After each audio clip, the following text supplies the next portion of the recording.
postage stamps in Cloudland, two activities that she found to be most annoying, she focused on the small island within her mind where she could still control herself and where she often visited when director Jack Cavins was being a particularly obnoxious toad. One of his more basic traits, which had likely been established long before he was born, and curiously imagined herself to be enjoying a most excellent Cuban cigar while noting, as Professor Sigmund Freud had once observed in one flavor or another, firstly, that sometimes a cigar is just a cigar, and secondly, that, insofar as Darla was concerned, this was one of those sometimes. Cavins, who like Darla was a braino, and who, as a puzzling consequence of a minor indiscretion Darla had committed in the presence of the Imperial Director, had been given nearly complete control of Darla for 2 years, apparently as a reward for him, but actually as a punishment for her. Cavins certainly had a penchant for being toadish. For physicals, those humans who had not yet abandoned their bodies in favor of living as brains within mirrored, scholastic orbs, 2 years was a long time. But for a braino who was connected to an elaborate and quite complex set of illegal Arvelian perceptual interface modifying, enhancing, and controlling devices, which were being operated by another braino who had the security override code for the scholastic orb of the braino being controlled, 2 years easily became a virtual eternity. The Arvelian equipment, among other things, could transform a few milliseconds of real time into hours and hours of virtual time. And were it not for Darla's little island of escape and safety, she would likely have gone insane, or at least would have become a bit batty. Of course, she had moments, but generally, she made an effort to endure Cavin's tinkering with her mind while simultaneously making every effort to devise some way effectively to tinker with Cavin's mind. Darla had not become a powerful company director by being a fool, and even though it might take a while, she was certain there was some way to exert a bit of her influence on Cavins.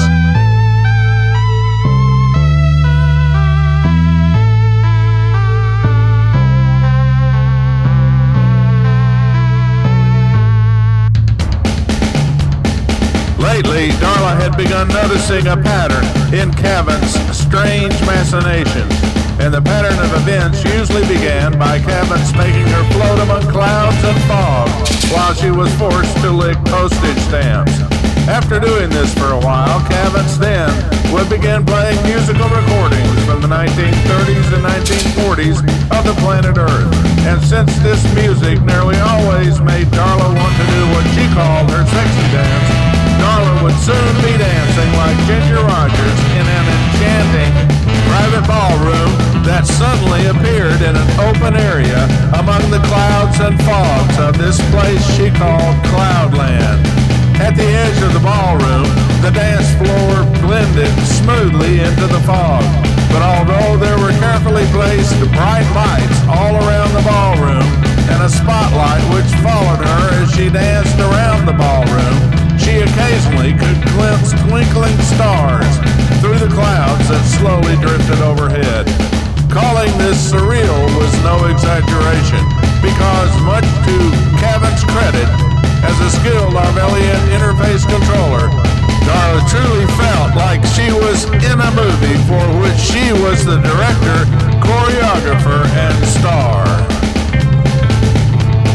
Once, very recently, as she was dancing through the air, something she had discovered she could do if she imagined herself being able to do it, Darla had the strange thought that doing her sexy dance might have some type of effect on Cavins. And mostly as an experiment, she increased the intensity of her dancing around the ballroom, something she could easily do as long as she wanted without having to be concerned about becoming tired, since she was a braino and this was a simulation, really, rather than something which was real in any tangible way. If the mentation required to do this caused her brain to do more work, her classic orbs life support system would provide the necessary chemicals and energy her brain needed. And for practical purposes, she could do whatever she desired to do so long as, in her current circumstances, she wanted to do it and Cavans allowed her to do it. Although her sense of time was a bit confused by the Arvelian perceptual interface equipment, she nevertheless had a reasonably good sense of how time passed in the surreal ballroom. And even though she was not entirely certain this was the case, it appeared to her that once she had increased the intensity of her sexy dancing, Cavans had not interrupted her dancing by being a toad and making her float endlessly through clouds and fog while licking postage stamps. In fact, the more she pondered this, albeit very privately when she escaped to her little island, the more she began to suspect that Cavans actually enjoyed watching her dance like Ginger Rogers.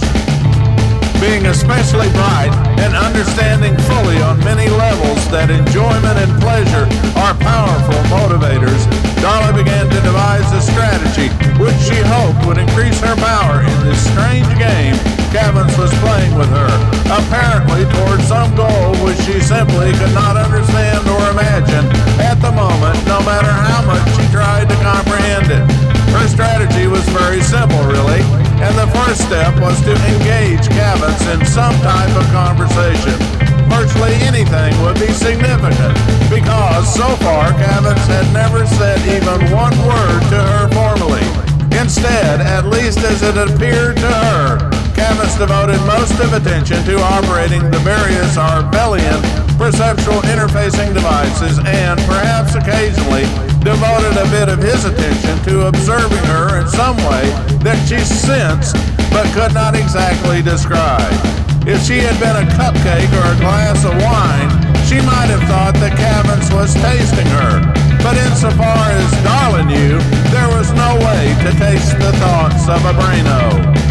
Had Darla known a little bit more about science, physiology, and the capabilities of some of the more advanced Arvelian perceptual interfacing equipment, she would not have been so surprised to discover not only that it was possible to taste the thoughts of brainos, but also that it was possible to taste the thoughts of physicals. Although this latter activity required installing a miniature interface into a certain part of the brain of the physical being tasted, something which was easily done but very difficult to detect, even by the most advanced non-Arvelian methods.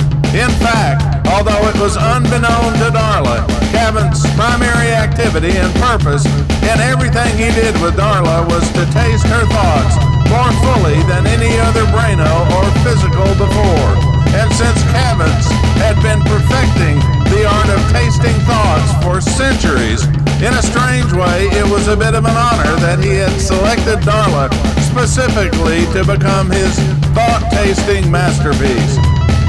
Cavans truly was a grand master of the art of tasting thoughts, and he constantly strove to move the art of tasting thoughts to new and ever more fascinating levels. Of course, Darla knew nearly nothing about this aspect of Cavans, and even if she had known about it, she did not have the formal scientific training required to understand it mathematically. But she had one thing that Junior Director Jack Cavans did not have, and likely never would have. Specifically, she had the fascinatingly curious and oftentimes remarkably accurate talent which most common folk and experts alike call female intuition. She might not know so much about mathematics and physics, but she could tell when someone was pulling her chain. And in this particular instant, it certainly appeared intuitively obvious to her that Cavans was making a diligent, concerted effort to pull her chain over and over and over. And from her perspective, which no doubt was enhanced considerably by female intuition, if Cavans was pulling her chain, then she might be able to pull his chain. And as she was pondering this insight, which was beginning to be more like an epiphany, she remembered an old adage about a goose and a gander, which she found to be quite amusing and more than a little bit instructive in an oddly curious way. As minutes changed to hours and hours changed to days, Darla continued thinking about her new strategy until, on one enchanted summer's evening in the surreal ballroom that Cavins had so eloquently constructed for her, Darla put her plan into motion. She, or more correctly Cavins, had selected a beautiful paper-thin, translucent black silk dress and a cute pair of matching high-heel dancing slippers with ankle straps and open toes. And since this was her favorite attire for ballroom dancing, she realized that Cavins had either learned how to read her mind or certainly had excellent taste in fashion and had somehow influenced her visual and tactile senses for a very specific reason. Although she did not know precisely what Cavins' motivations were, she recognized that it did not matter so much really, and for whatever reason, her realization that this appeared to be a special and significant moment, in fact, allowed her to make it all the more special and significant in terms of her plan.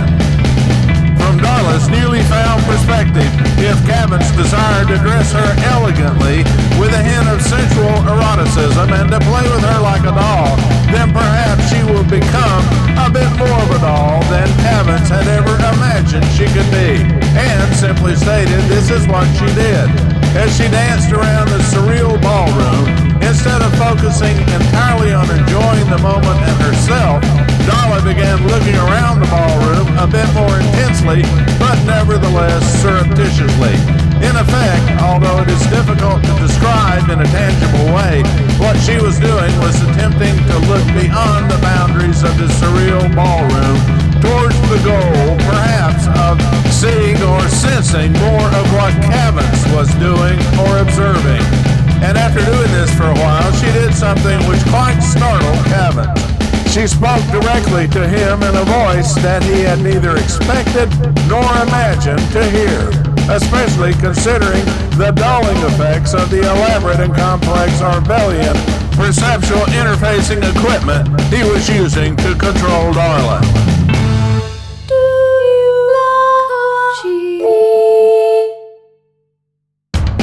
Granted, this was a very simple question, and it was not the first thing that Darla had ever said, but the way she said it suggested to Cavins that Darla was beginning to understand the elaborate game he was playing with her. This so surprised Cavins that he momentarily let his attention, which was focused intensely on controlling the Arvelian perceptual interfacing equipment, wander, which in turn caused the Arvelian artificial intelligence algorithms, which were designed always to expect and, for practical purposes, to demand to be given intense focus, immediately to search for a controlling brain. In this brief instance, the only nearby brain which was intensely focused on controlling anything was Darla's brain.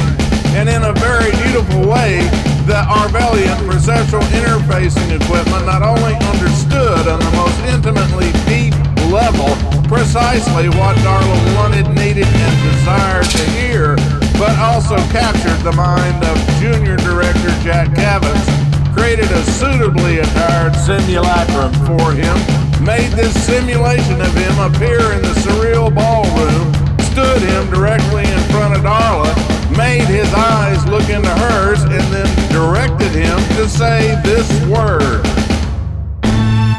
Yes!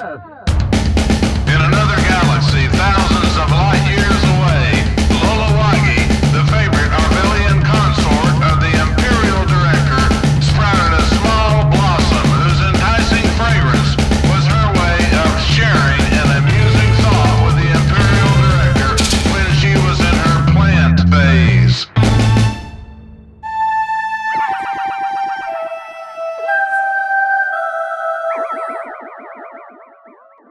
The Imperial Director moved nearer to Lolawagi, rotated his olfactory interface next to her small blossom, let her thought fill his mind with enticing fragrance and replied, "Soon, my love, soon."